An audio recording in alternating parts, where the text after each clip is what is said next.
Hi, I am Ashikur Rahman. Welcome back to my channel Accounting Celebrity. Today I'll show you another 5 formulas for analysis and interpretation. This is a second part, so let's get started.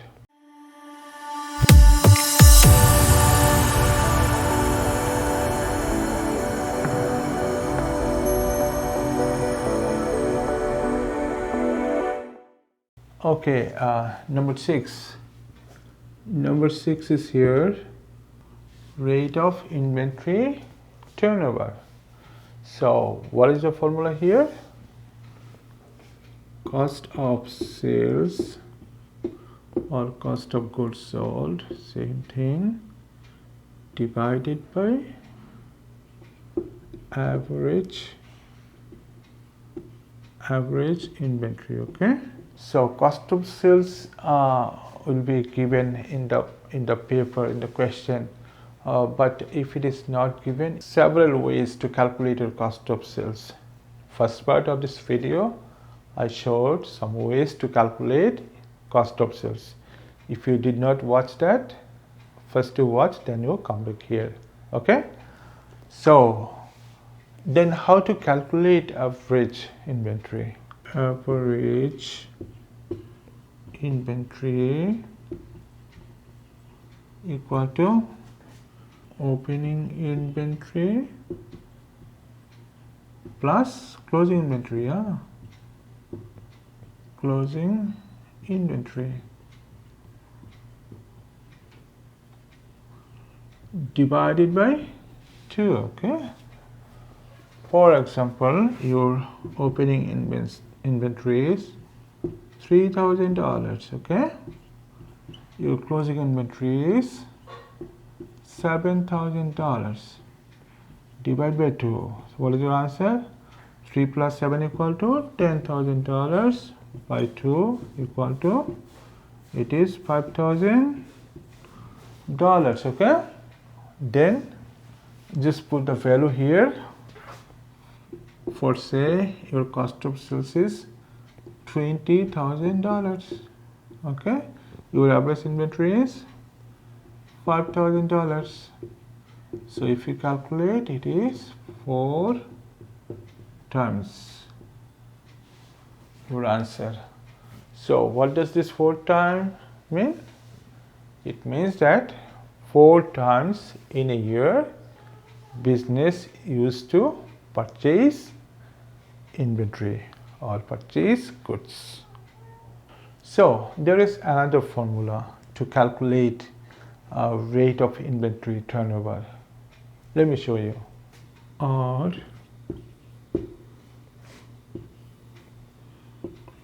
average inventory divided by cost of sales, okay, times 365. So when you need to calculate your inventory turnover in days, then you have to follow this formula. So which one to be followed, you can understand by seeing the informations given in the question. Okay, so let us do next one, number 7. This is very easy. Okay, working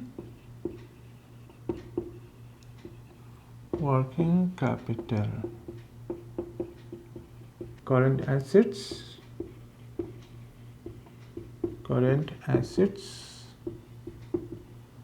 minus current liabilities.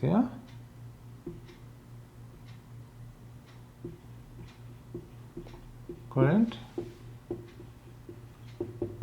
liabilities. Okay, this is very easy, but you need to know your current assets.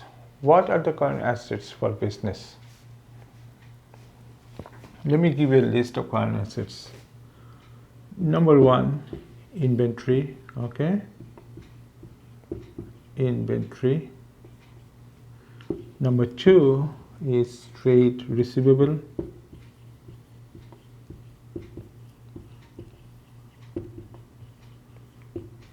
Okay. Number 3 will be your cash or petty cash.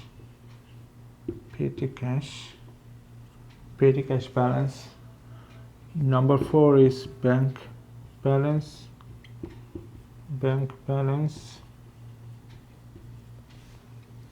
Then you may have short-term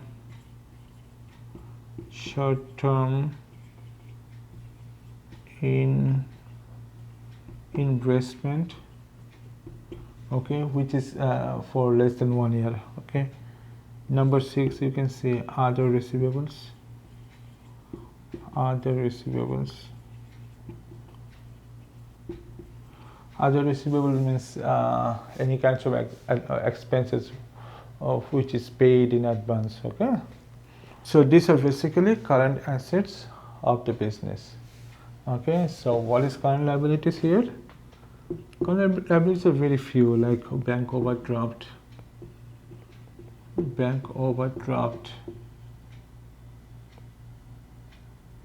DRAFT, overdraft. Then you can say short-term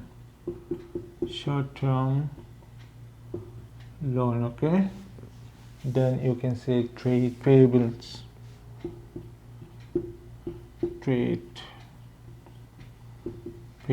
okay. Then you can say other payables. What are other payables?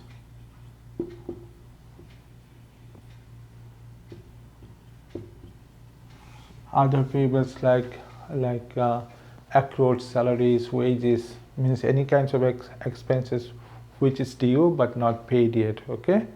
These are your other payables. Okay. Or you have any income which you received in advance, that is also other payable. Okay.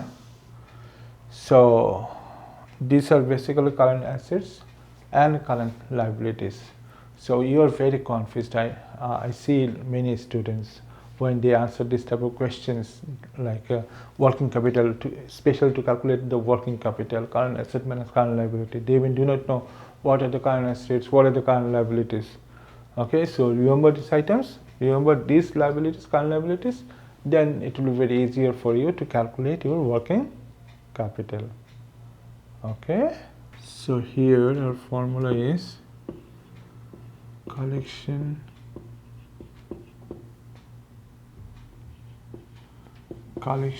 period for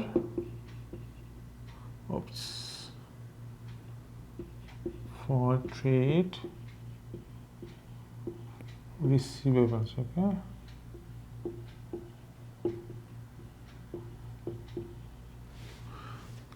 you need to write here trade receivables divided by credit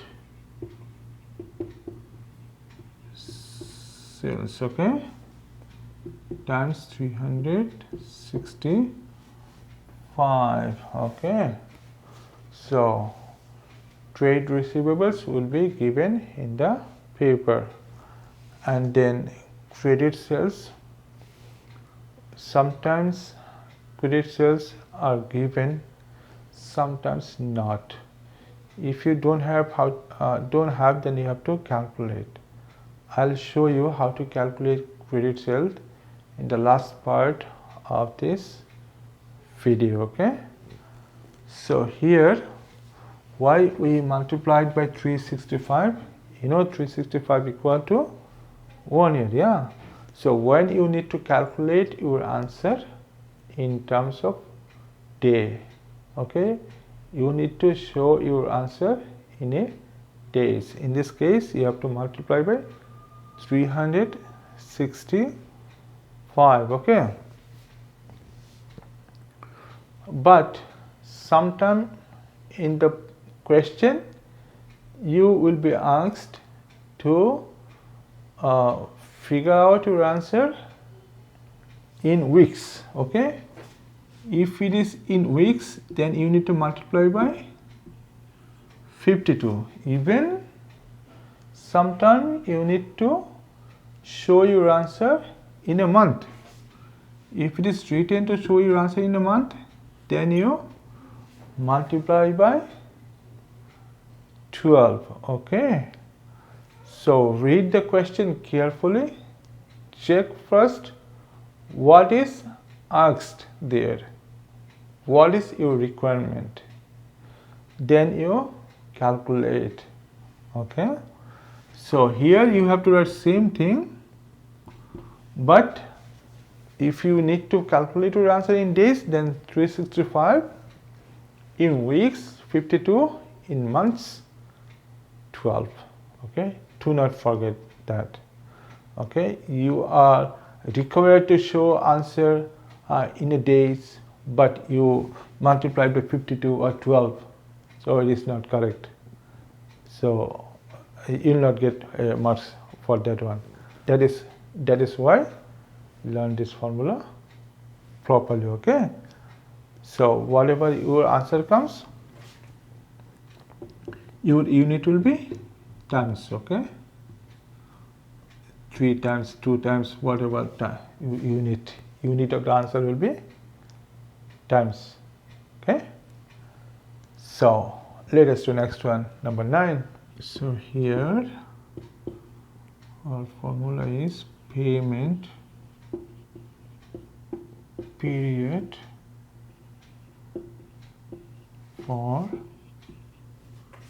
trade payables. Trade payables divided by credit purchase. Okay, multiply by 365. So trade payable is a must. This will be given in the paper. Okay, so credit purchase depends, may be given, may not be given. So if it is not given, you need to calculate. Okay, I'll show how to calculate it in my last part of this video. Okay, so now you see here like previous formula, we multiplied here by 365 to show the answer in a days. Okay, same if you need to show your answer in a month, then in a month, then you multiply by 12, in weeks then multiply by 52. So here we will calculate the margin. Okay, so how to calculate margin? Margin equal to gross profit divided by sales revenue. Okay, times 100. It's very easy formula. So if you have gross profit in the question, very good, it will be easy to calculate. If you don't have gross profit, how to calculate gross profit, I explain details in first part. You can watch that one. Okay, and then sales revenue will be also complicated if it is not given. So in the last part of this video, I will show you some ways to calculate sales revenue. Okay, so for example, here your gross profit is $2,000. Okay, your sales revenue is here $10,000. Okay, multiply by 100. So what is your answer? It is 20%. Okay, so I have a detailed video on margin, and I'll link to that video on the I button. You can watch it, okay? Because to calculate margin, sometimes it's very complicated. All the informations are not given, but you have to calculate the margin. For example, you are not given gross profit, you are not given sales, you are not given a cost of sales, okay? You are given markup, okay? From the different informations items of the question, you have to calculate margin. So there are 5 ways to calculate margin. This is the title of my video. You can watch it, okay? That will help you to understand margin. This is all about part 2 to this lesson. There are more 5 formulas. I'll show you in my next video, part 3. Try to learn this formula. Whatever question given, you will be able to answer. So subscribe my channel for more new videos, and if you think that this video is very helpful for you, please share with your friends. And bye bye, take care, see you soon.